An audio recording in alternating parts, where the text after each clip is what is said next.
While they were investigating Hillary's emails, they were also investigating Donald Trump's campaign relationships with Russia.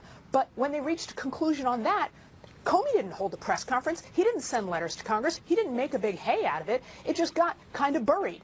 And meanwhile, well, not to mention these other Trump U cases that are happening in the future. Perhaps they'll reach some sort of conclusion before then, but that's also floating out there as well. I've actually got to go because I want to move on to some breaking news. Sally and Bill and Jeff, thank you. Breaking news just into us here at CNN. We're learning more now about Donald Trump's transition team and who will play these key roles in a Trump administration. Let's go live to New York, to Trump Tower, to Phil Mattingly, who is there. Phil, what are you learning?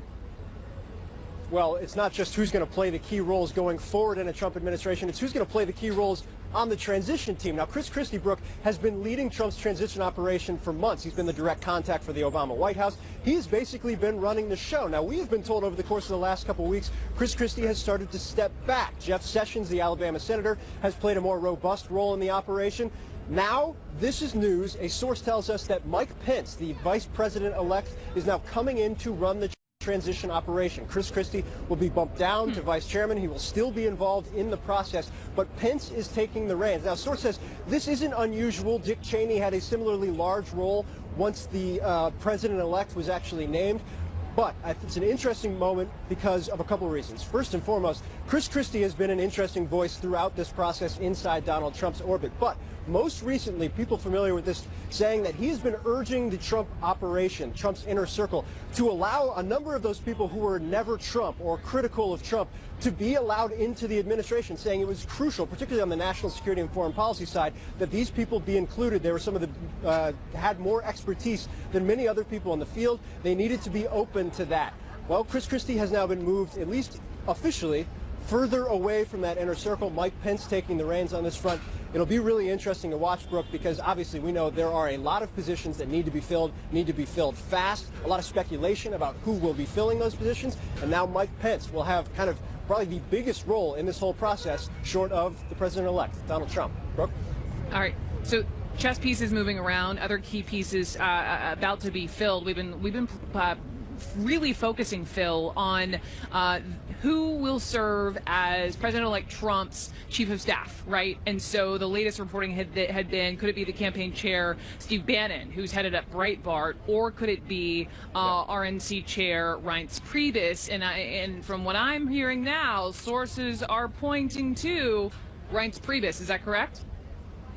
Yeah, that's exactly right. That's what we're hearing now, and I think it's worth noting that this has been a bit of a roller coaster. Reince Priebus was kind of the initial favorite to get this position, and I can tell you when you talk to Republicans around Washington, when they try and figure out the person that they want close to Donald Trump, Reince Priebus is really the first name that they put forward just based on his work with the campaign and his outreach to the broader Republican establishment over the course of these 6, 7, 8, 9 rather crazy months, if you will. But while Reince Priebus' name was being floated as the favorite, Steve Bannon, campaign chairman, who came on, and frankly, Brooke, when he came on, things changed, and changed for the better. If you were a supporter of Donald Trump, started to also make a play for that position. Now, as you noted, people are starting to say that things are moving back towards Reince Priebus' direction, and here's a pretty good reason why. I'm told that when Donald Trump was in Washington, D.C. yesterday, it was made clear by both House Speaker Paul Ryan and Senate Majority Leader Mitch McConnell that Reince Priebus is the individual they would be most comfortable with in that position. It is a very crucial position inside the White House, a very powerful position inside the White House.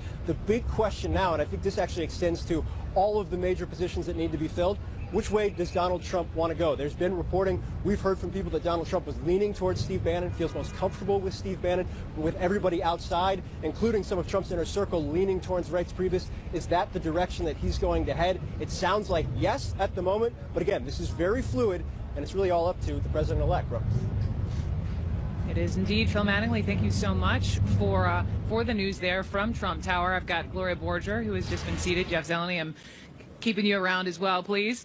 So it's fascinating, this push-pull, it sounds like, between, not that we can climb into President-elect Trump's mind, but sort of the inner circle, the gut, who he knows really well, versus a choice of someone perhaps who's best for the party. Reince Priebus. Well, Reince Priebus is somebody who he obviously owes a lot to. I mean, we all remember after the Indiana primary, Reince Priebus tweeted and said, "It's over, guys.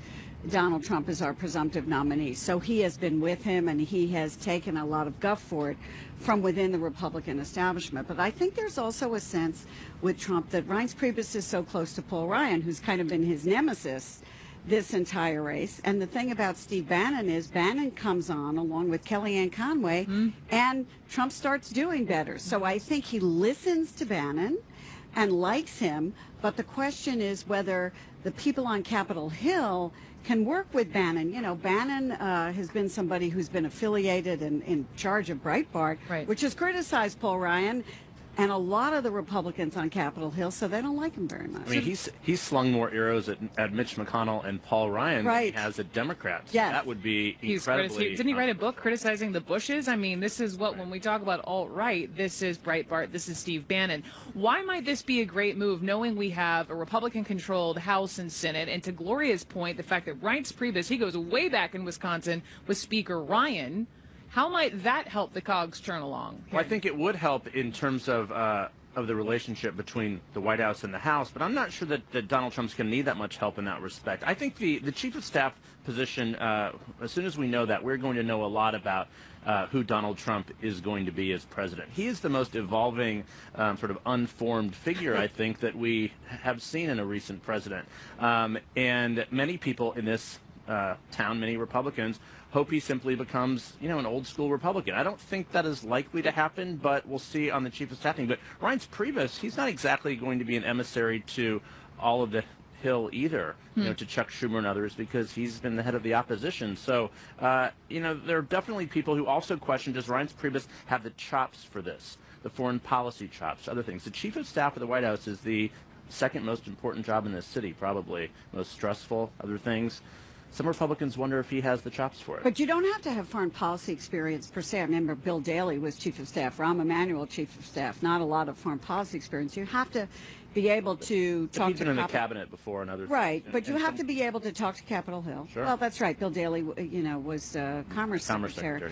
Yeah. You have to be able to talk to Capitol Hill, but they also have Mike Pence, don't forget. Yeah. Right. And Pence came from Capitol Hill. Leadership. He's an alum. Right. Okay, so, right. so not to mention running a state. But he's an alum, and he's a conservative Republican, so he can talk to conservative Republicans. And I think Reince Priebus also understands the national Republican Party very well. I think with Donald Trump, it always comes down to a question of loyalty.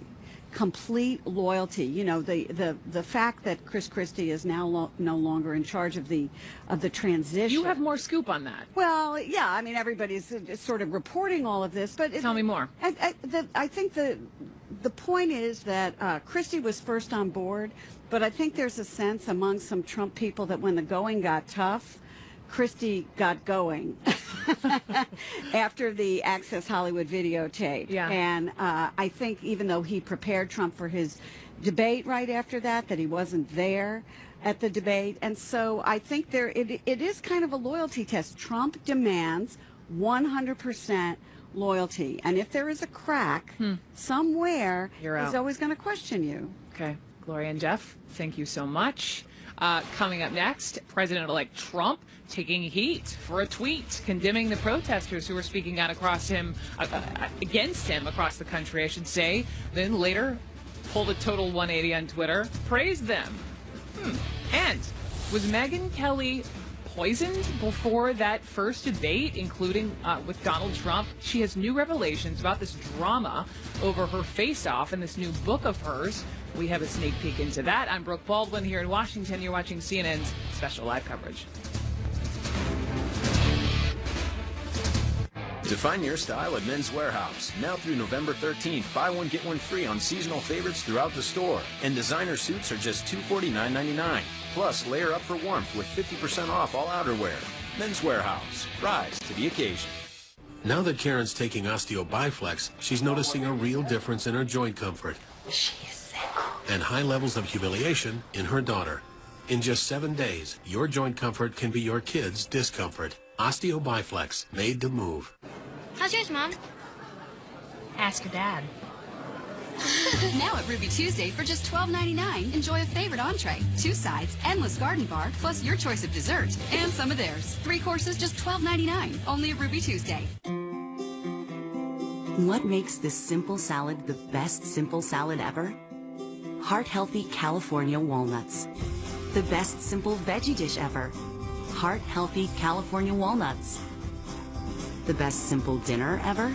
Heart-healthy California walnuts. Great tasting, heart-healthy California walnuts. So simple. Get the recipes at walnuts.org. I didn't really know anything about my family history. Went to Ancestry. I put in the names of my grandparents first. I got a leaf right away. A leaf is a hint that is connected to each person in your family tree. I learned that my 10 times great-grandmother is George Washington's aunt. Within a few days, I went from knowing almost nothing to, holy crow, I'm related to George Washington. This is my cousin George. Discover your story. Start searching for free now at Ancestry.com. I spy something that starts with M. Mickey! The 2017 Mitsubishi Outlander, one of America's safest crossovers, well equipped for under $24,000. Get up to $3,000 cash back on select models during the Mitsubishi Motors Holiday Sales Event. I'm Hall of Famer Jerry West, and my life is basketball. But that doesn't stop my AFib from leaving me at a high risk of stroke. That'd be devastating. I took warfarin for over 15 years until I learned more about once daily Xarelto, a latest generation blood thinner. Then I made the switch. Xarelto significantly lowers the risk of stroke in people with AFib not caused by a heart valve problem. It has similar effectiveness to warfarin. Warfarin interferes with vitamin K and at least 6 blood clotting factors. Xarelto is selective, targeting one critical factor of your body's natural clotting function. For people with AFib currently well managed on warfarin, there is limited information on how Xarelto and warfarin compare in reducing the risk of stroke. Like all blood thinners, don't stop taking Xarelto without talking to your doctor, as this may increase your risk of a blood clot or stroke.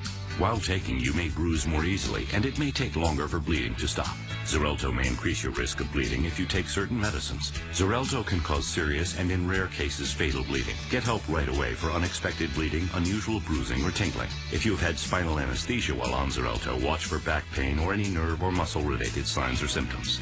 Do not take Xarelto if you have an artificial heart valve or abnormal bleeding. Tell your doctor before all planned medical or dental procedures. Before starting Xarelto, tell your doctor about any conditions such as kidney, liver, or bleeding problems. To help protect yourself from a stroke, ask your doctor about Xarelto. There's more to know. Xarelto. Closed captioning brought to you by Mesobook.com. We offer a free book on mesothelioma. Call for the free book and receive so much more. Call 1-800-831-3700.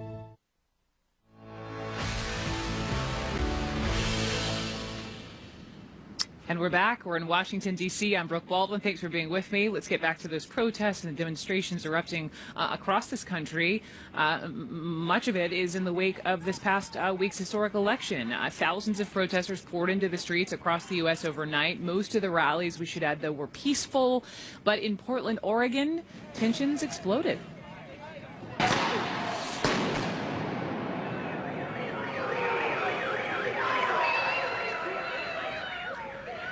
Police refer to this actually as a riot, deploying flashbang grenades to break up some of these crowds. Across the country, police have arrested more than 200 people, and more anti-Trump demonstrations are planned for tonight, night number 3. Trump, by the way, is now weighing in on Twitter. He tweets, quote, "Just had a very open and successful presidential election. Now professional protesters, incited by the media, are protesting very unfair." But then, this morning, an about face. The tweet reads this way: "Love the fact that the small groups of protesters last night have passion for our great country. We will all come together and be proud." Barry Bennett is with me. He is the former campaign manager for Dr. Ben Carson. He was also a Trump supporter. And Joshua Dubois is back with us, the former director of President Obama's Office of Faith-Based Partnerships and a former spiritual advisor to the president. So, gentlemen, welcome. Great to be here. Congratulations to you, sir, on the big Trump win. So let me begin with you, because you have that first tweet, right, where he, mentions incited by the media and these protesters, right, and this 180. Right. This is no longer candidate Trump. This is President-elect Trump, Barry. The rules have changed. Yes. Yes. Yes. But I mean, you have to admire growth, right? That's what we want.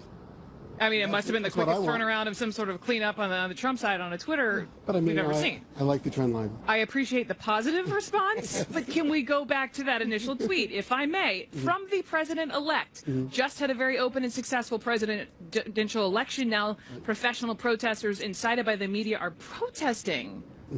That's not okay for a president-elect to tweet that, don't you think? I mean, they were protesting. I don't know exactly what they're protesting. They don't like the Electoral College, I guess.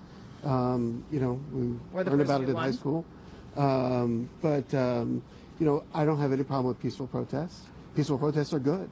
Why It's a didn't he good say that? let-off Why valve. didn't he say that off the bat? There's a Joshua? fine line between growth and schizophrenia, and it sort of seems like what we're seeing, and we need him to sort of calm down and be presidential if he's now the president-elect. To speak to what folks are protesting, this is something that I think